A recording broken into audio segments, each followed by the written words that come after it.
How do we save water inside the home? Household water conservation expert Kathy Nguyen takes us on a room-by-room tour and gives us some great advice.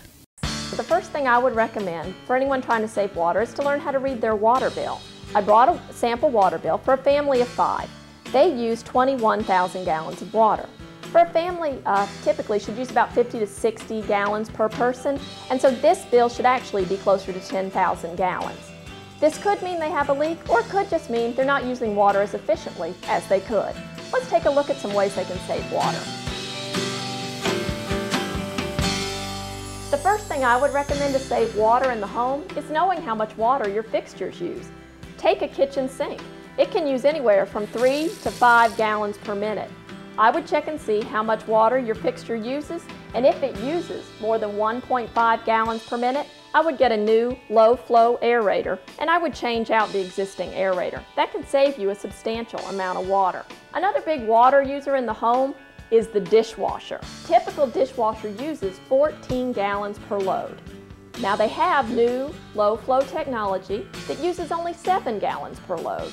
Also, a lot of people just want to wash their dishes up real quick. We'll put 3 or 4 bowls in there and run a load. That's 14 gallons of water being used. It's better to save up those dishes and run 1 load a day.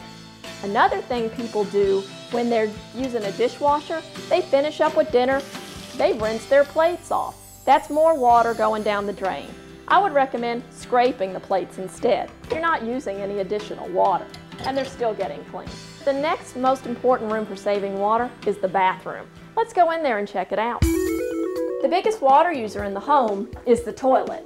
It has a tendency to leak, but lots of people don't know when it's leaking. So there's a simple test that you can do. Let's do that now.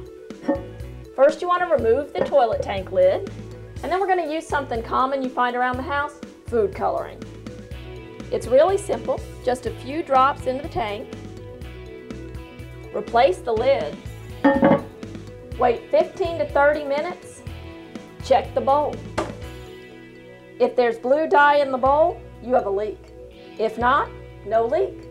Over at the sink, similar to the kitchen, you want to know how much water these fixtures are using. Your average bathroom faucet uses 2 to 5 gallons per minute. If it's using more than 1 gallon per minute, you should change out the aerator for a low-flow aerator. And that's pretty simple to do. Most aerators just screw directly into the faucet. They can be easily removed, and a low-flow 1 gallon per minute aerator can be screwed in place. Over at the shower, you have the second biggest water user in the home. Now there are several things that can be done to save water in the shower. The first, take a shorter shower. This is a shower timer. It can be found at most local hardware stores. Your average shower uses 2.5 to 10 gallons per minute, and most people take a 10 to 15 minute shower. That can add up. This timer gives you 5 minutes, which is a good reminder of how long you should be in the shower. If your shower head uses more than 2.5 gallons per minute, you should consider swapping it out for a low-flow shower head. That could be a significant savings over time. To help you find out how much water you use, the Metropolitan North Georgia Water Planning District has developed a do-it-yourself household water assessment. The assessment is designed to help residents of Metro Atlanta track their water use, identify leaks, and develop habits that reduce their overall water use. To get the do-it-yourself household water assessment, please visit northgeorgiawater.org.